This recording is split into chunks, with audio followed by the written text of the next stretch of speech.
Today we are going to talk about writing an introduction and what's included. The introduction is the first thing that your reader is going to see, so you need to make sure that it's great.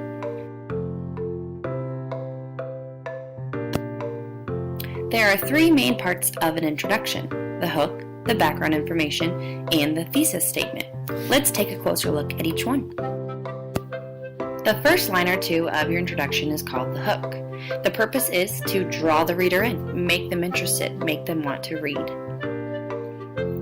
For a hook, you want to use quotations or questions or even facts or statistics.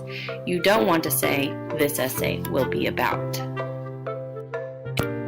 The next part of your introduction is the background information. This gives your reader a little bit of information about your topic without telling them everything. You want to give them the main points and tell them why the topic is important. Give them an outline. You don't want to tell them everything, and you don't want to say, "I'm going to talk about." The final part of your introduction is your thesis statement. This tells your reader your main topics or your position depending on the type of paper. The thesis is the backbone of your essay, so you want to make it strong. When writing your thesis statement, you want to make sure that you're clear and specific. You want to include the thesis at the end of your paragraph, and you want to use your own original ideas. You don't want to bury the thesis in the middle of your introduction paragraph, nor do you want to say, "Here's the main points of my essay."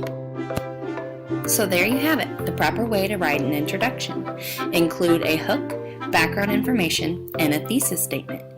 Now you're ready to write your body paragraphs. Created using Powtoon.